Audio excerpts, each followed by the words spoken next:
It's the day of the swimming carnival. Guess what colour my house is? Meant to be a top of about 25, I think 26, down near the school today.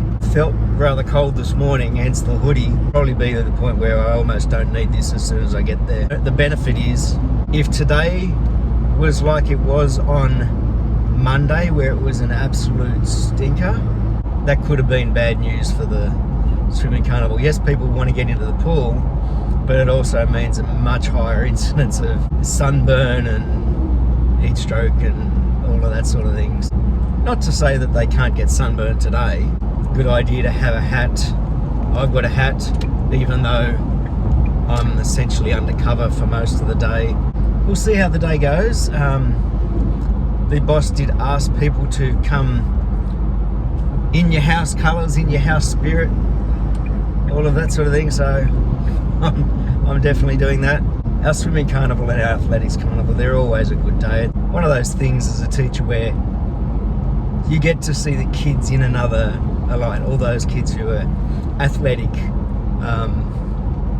and even the ones who aren't, just seeing them having a good time in a different way to what you see in your classroom or even in the playground when you're playing on playground duty.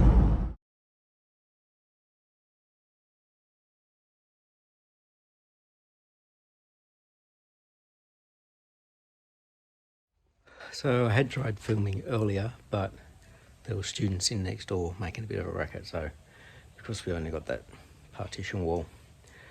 So year 11 were in here today. They worked really well. We've got their stuff down in the end cabinet now. It took a bit to get them to pack up, but when they came in here, it was really quick. They packed up really well. I then had year 12, and there's a notice board in one of the workshops, in one of our classrooms, and the space between the aircon and the data lines down low is smaller than the notice board, so we've got to build a frame to pack it out from the wall.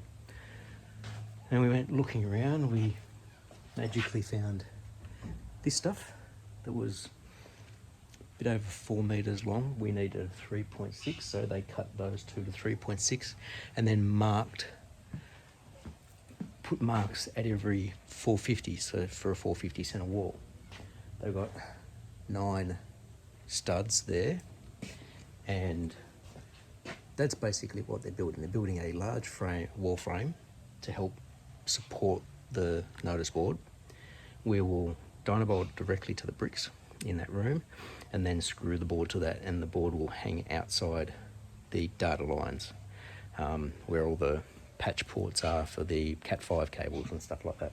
Spent lunchtime and part of period 5 going around and just cleaning this space up and clearing this out, making it a little bit more usable. And cleaned up what was a bit of a disastrous corner, and see, restacked all my extra, like the scrap pieces that are still usable. Some little 65 by 19s, my 70 by 35, my 90 by 35s. All just stuff that we can use. Plywood stuff from leftover from toolboxes, so that's ready to use next time we get to that. We've got the spot for the kids' folders. Got the spot for my folder. Charging station for laptops, and I've got 15 small laptops in there, so that when my kids have to use Evidence Central, which is very often now, we can just work in here. For year 12 it's perfect because I've only got 8 kids. Year 11 I've got 23 on my roll. So far I've had 18 maximum in the classroom. So I've got 15 laptops, so they might have to do a little bit of sharing, but it's the idea of them getting online, uploading their data, doing the online quizzes in their own time, that sort of stuff, and they have the whole term to do all of that stuff.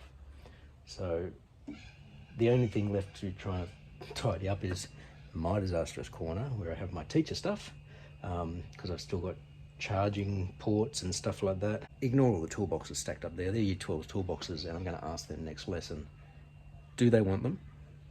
And if not, we'll dismantle them. If they want them, take them home, get them out of here. I'd like them to have them, but if they don't want them, I will dismantle them and reuse the plywood. As you can see, I've got sort of like all sorts of offcuts down here. We can always reuse stuff. Waste not, want not. Anyway, it's time for me to get out of here. Something that's a little bit unexplained. No entertainment center whatsoever. And when I plug my phone in, still nothing. The radio would play before I switched off the car, and then when I switched it back on, I've got nothing at all. I couldn't play music through my MP3 player, couldn't play anything from my phone. My phone wasn't actually connecting. Don't know what's going on. Struggling with first world problems today. The volume control on the steering wheel wasn't working. I thought maybe switching the car off, letting it reset and restarting it would fix it. It didn't. So I went, well, I'll have to listen to the radio. I have not listened to the radio in so long. I wasn't enjoying what I was hearing, and I'm just flicking through, come on, find a station, find something, play something that I want to hear. And then I went, well, I want to do this, don't want to have music coming on in the background. So I hit the mute button and nothing was happening. Hit the volume down button, nothing was happening. I started pressing the major buttons down on the console, nothing was happening. So I got onto the touchscreen. Touchscreen was still working. I ended up finding the home button, which allowed me to flick it back over to my USB, which I know wasn't working. So it would just stop. Very much a first world problem. TGIF. I'm really concerned about making sure that all of my paperwork is spot on this year. Apparently we're having an audit of curriculum by NESA next year. And when they do that, they're looking at the previous year, which is this year. So I need to make sure it's spot on. Processes set up within the faculty for where stuff should be saved. I've decided I'm going to just save stuff in my department OneDrive. I'll be able to access that anywhere. None of this, oh, what version was that? Where did I save it? I've had cases in the past where all my stuff was on a USB and the USB became corrupted and you lose all of your work. By using OneDrive and having that as your main repository, it's constantly saving. I was already using Google Docs and stuff for student work and classwork and that sort of stuff. The Microsoft OneDrive stuff is like your administration, your programs, whatever. That's a benefit of being a teacher. You have access to Office services, OneDrive, Microsoft Teams, the Google Suite, Google Docs that allows us to have SketchUp and SketchUp for schools. We get access to Adobe Suite stuff. We have access to all Adobe Suite stuff, and I know that my computing teachers use Photoshop and Adobe Premiere for video editing. I think it's Premiere. I don't know.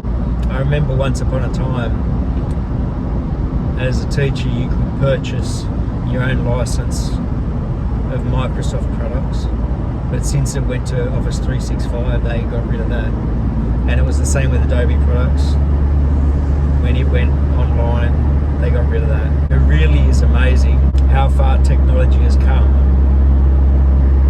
since I began teaching. And even when I started at my current school, when making sure you had an overhead projector in your room was important for being able to have your overhead slides up. Data projectors became the big thing, and interactive smart boards. Now we have interactive televisions, so you don't even need the projector anymore. Every staff member has a computer.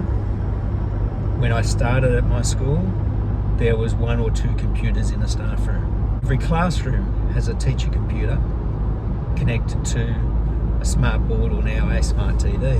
We reduced our computer labs by 1 because we needed an extra classroom because of student numbers. Faculties have been getting like class sets of small laptops, like I just said, I've got in my construction room. You don't have to try and book a computer lab because you have access to your laptops. And I've only just made the decision to do that in my workshop because the Wi-Fi is finally good.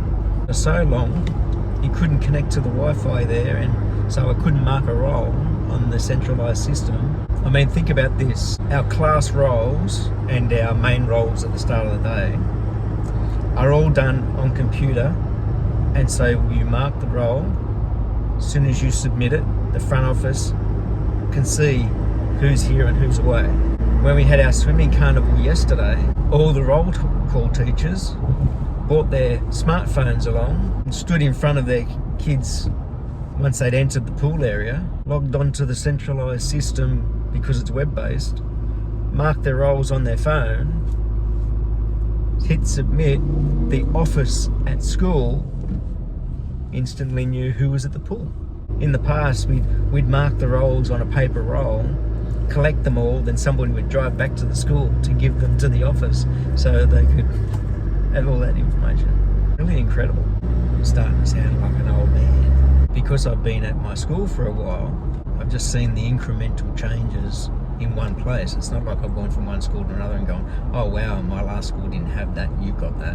When I first started teaching, we had the only computers that had internet access were the ones in the library. And then the computer coordinator ran Cat5 cable down to the closest computer room to give that computer room internet access, and everything just grew from there. I think I had a moment of old man driving home. Like, first of all, first world problems. Then I'm sitting there flicking through stations, and I'm checking the stations I used to listen to. Now, the one that I used to listen to as a teenager, which was Triple J, used to be the alternative rock station back when I was a kid. It was playing house music that I could not recognise. So I went to Triple M, and like Triple M used to be a rock station. It's since become the football station. It plays the football games. It's one of its hosts is a ex-Penrith Panther. They would play rock. They had some songs, but loads of talk. But I'm sitting there flicking through and I'm going, come on, there were songs playing, and I'm going, yeah, I know that song, I don't want to listen to it, and I'm going through, and then I went, oh, yeah, there's something I like the sound of. I'll sit and listen to that. I'm glad I haven't heard that for a while. Sweet Child of Mine, Guns N' Roses, a song from 1987. And I was like, yeah, let's listen to some modern music. 37 years old, that song, I think. When that was finished, I started flicking through further. And the next one that came up was a song by Noiseworks, an Australian rock band from the 80s. Oh, yeah, old man here. I think I was just in a mood driving home.